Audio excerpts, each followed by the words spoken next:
Hi Gemini! Welcome po sa ating channel at ito ay inyong monthly Gabay Tarot reading for May 2024. Mayo na po. Mayo 2024. May 2024. Para po kay Gemini. Please be reminded sa mga naka-resonate, comment down. Sa mga hindi naka-resonate, ibigay niyo po sa iba kasi channel reading po ito.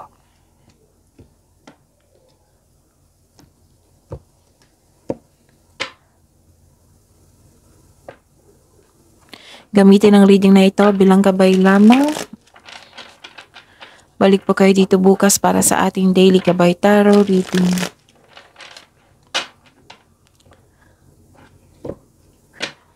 Please like, subscribe, and click the button for notification para updated po kayo sa daily tarot reading natin. Para po sa gusto magpa-reading, maaari nyo pong makuha ang link. Nasa description box po ito. Message nyo lang po ako sa messenger. Maraming salamat po.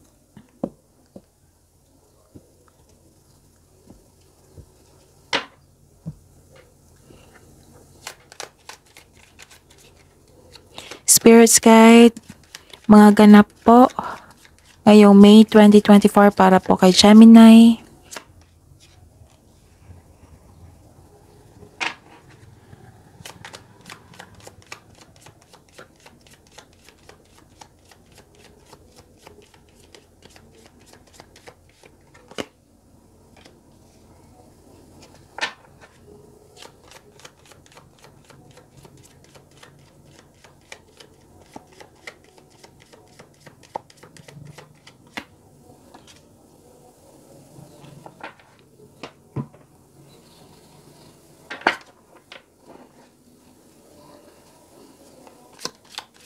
Spirits guys, mga mensahe po para kay Gemini ngayong May 2024.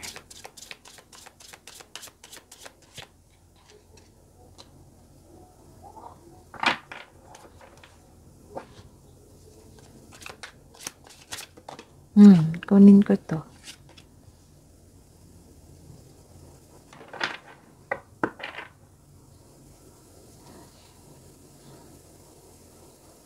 Okay, Gemini, ngayong May 2024.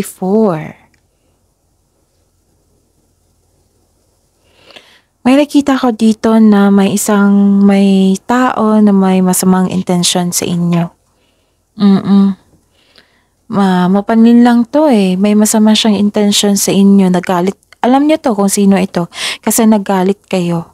Galit kayo kasi nasaktan kayo. Nagkaroon kayo ng argument.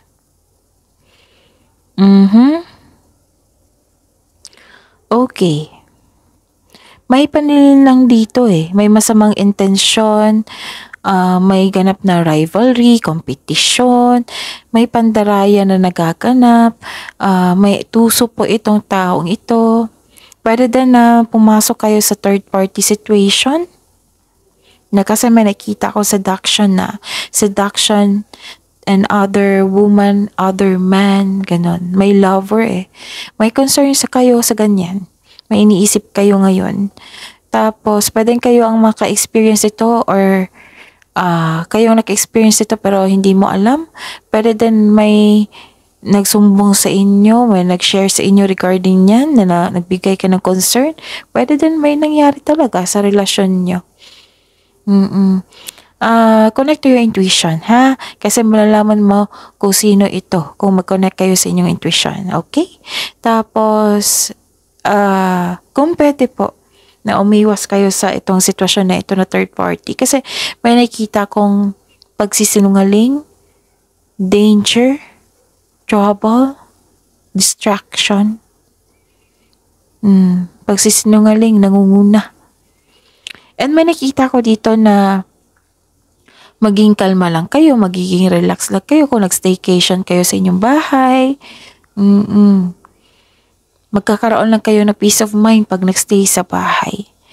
Tapos, may nakita ko dito nag-uusap na family regarding sa pagbenta ng bahay, pagbenta ng lupa, pagbenta ng property. Pwede din na bumili kayo ng property. Ganon. And ano pa, you felt secure pag nasa bahay ka. You felt comfort. Oo.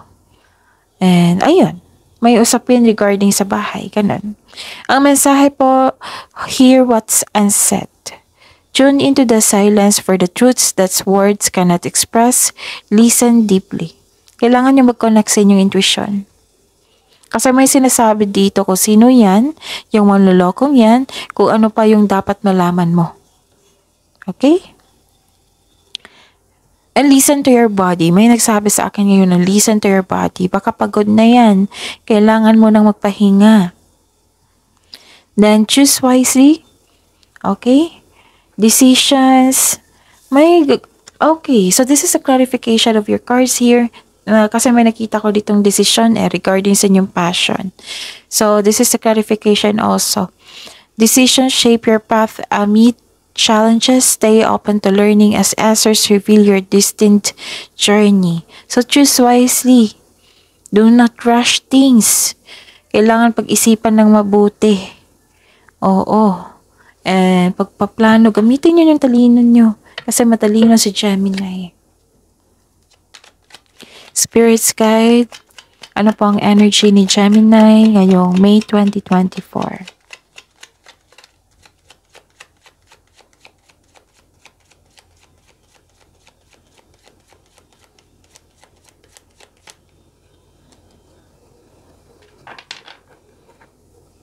Clarification po sa card na ito. Pressured kayo ngayon, Gemini, ngayong May. Parang may hinahabol kayong deadline. Basta parang may hinahabol kayo. Pwede about sa career and money to. So, tingnan natin. Nag-stretch lang ako kasi masakit pang likod nyo. Masakit ang likod ko ngayon. Okay.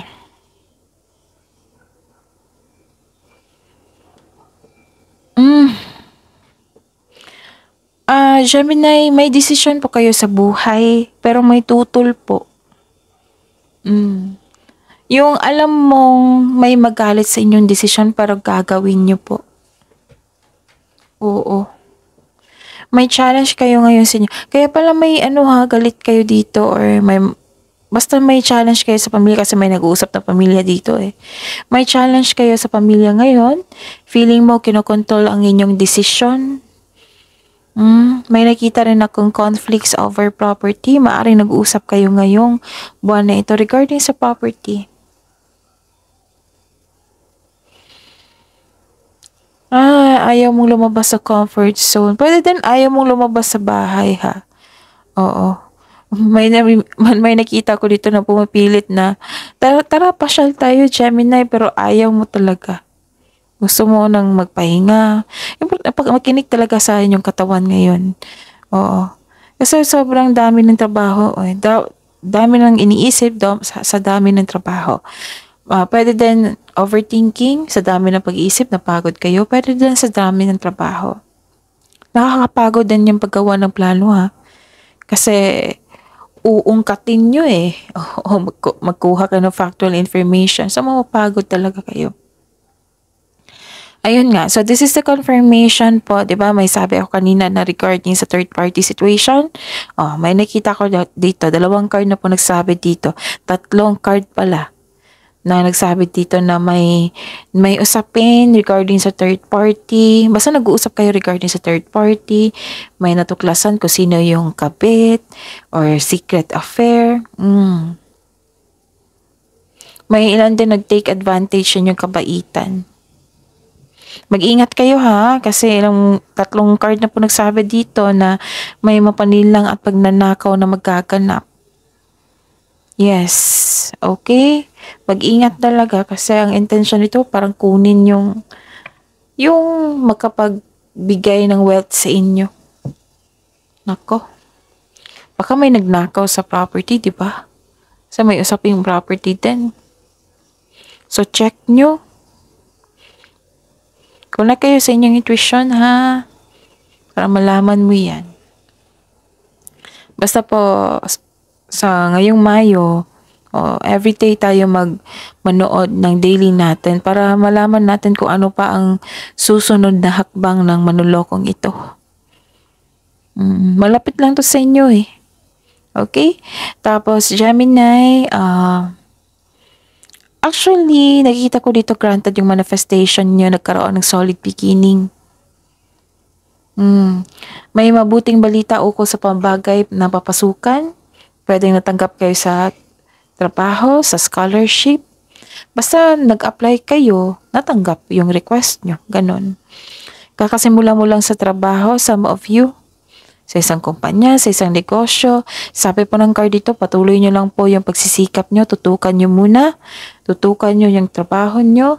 Kasi magkakaroon ito ng self and financial growth. Tapos maging bukas din kayo sa mga advice sa mga nakakatanda.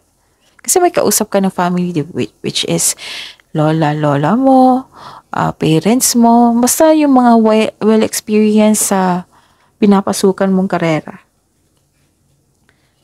Okay? Spirits guys, ano po ang blessings na para kay Gemini ngayong May 2024? Blessings po para kay Gemini ngayong May 2024.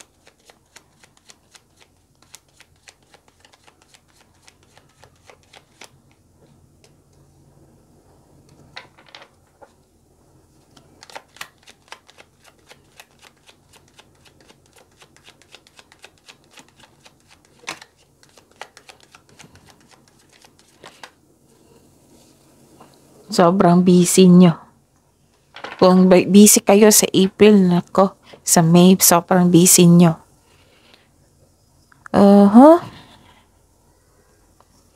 Mas busy kayo kasi may pagbabago eh, new beginning. And this is the confirmation of your cards here na nagkaroon ng new beginning. And this is very good news. Blessings. Wow! Kasi may abundance akong nakita dito. May parating na blessings po ngayong Mayo 2024. This is gift from the universe.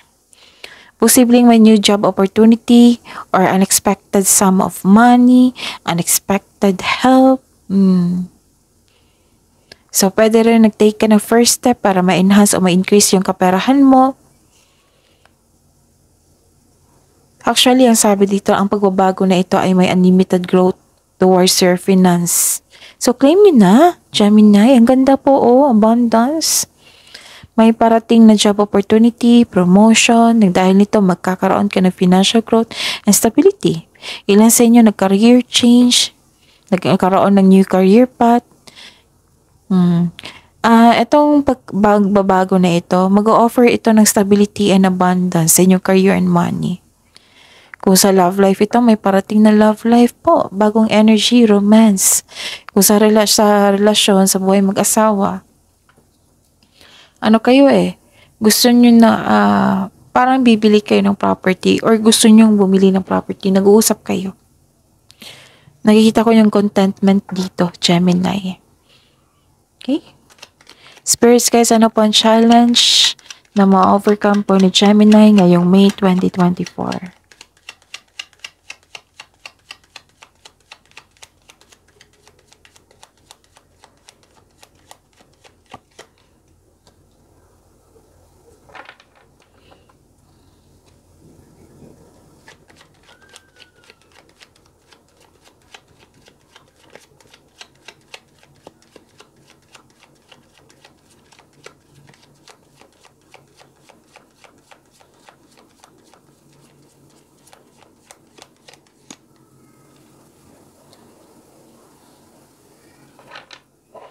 Okay. So, saan na tayo? Okay.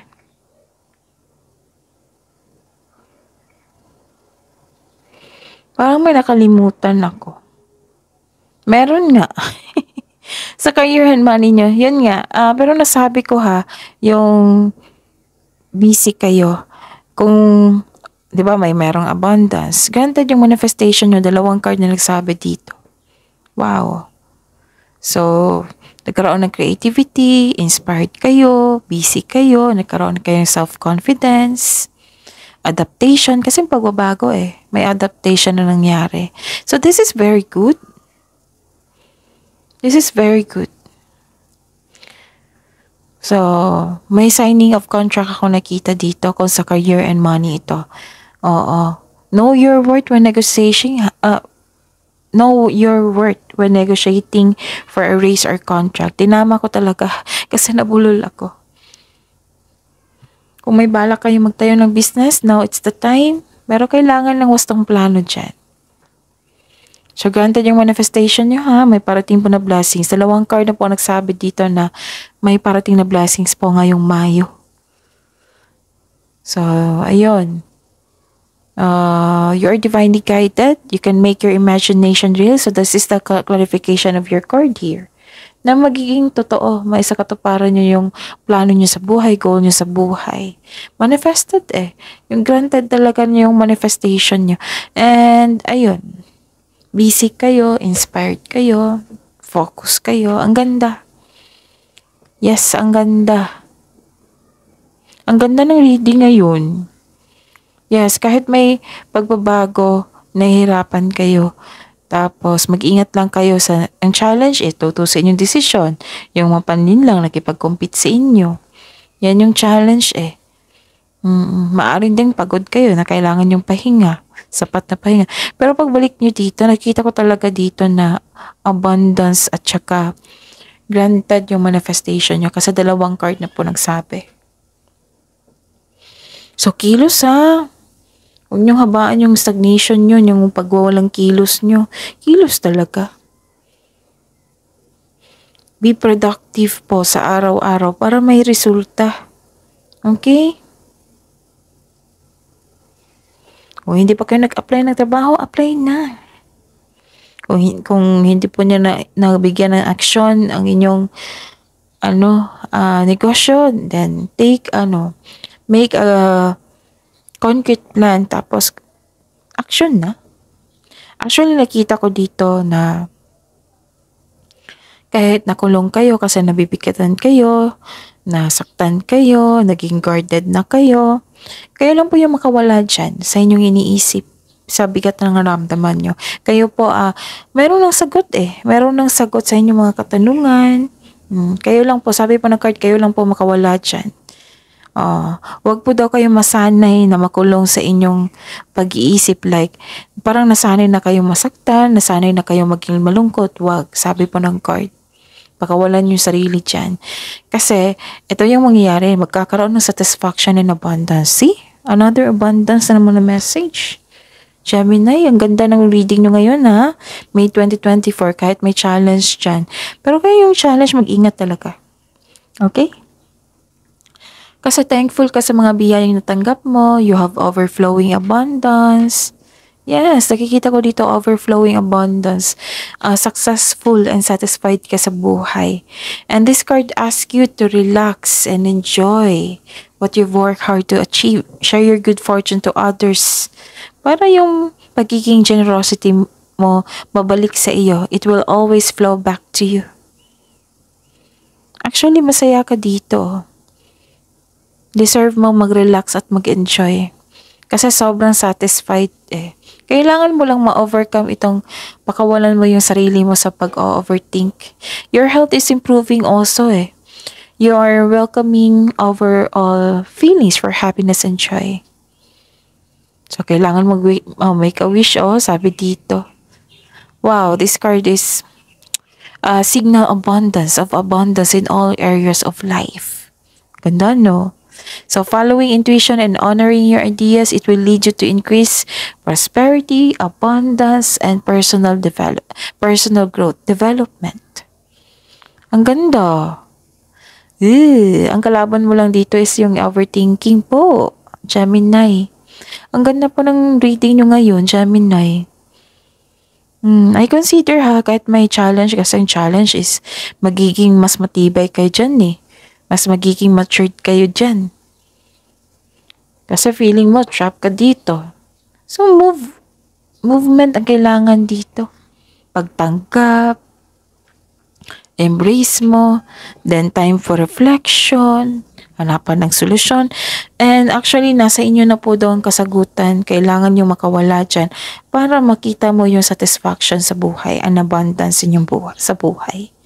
Yan yung challenge sa inyo. Kailangan nyo makawala dyan. Kasi kung ayaw kasi ng card na masasanay kayo sa kalungkutan. Kasi nakikita ko dito, sabi po ng card na some of you nasanay na maging malungkot, sanay na maging disappointed, sanay na maging yung mabigat ng pakiramdam. Mismo kayo po daw makawala dyan. Ang sagot po, ang tanong po, ang sagot, pasensya na po, ang mga sagot po, nasa inyo na po. Kayo lang po yung makalabas dyan sa inyong emotion. Sabi po ng card, kilos na po, sabi po daw ng card. Kasi ito yung naghihintay sa inyo, overflowing abundance. Kasi kung magstay kayo dito, kung magstay kayo sa parang nakakulong kayo sa inyong emotion, sa bigat na naramdaman, hindi makakapasok yung blessings na para sa inyo. Kasi blocked nakatutok ka sa inyong emotion na bigat na naramdaman. So, pakawalan nyo. Okay?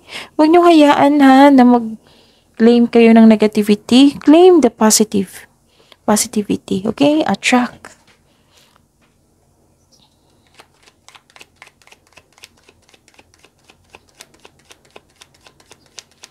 Spirits guides, message na po para kay Gemini ngayong May 2024.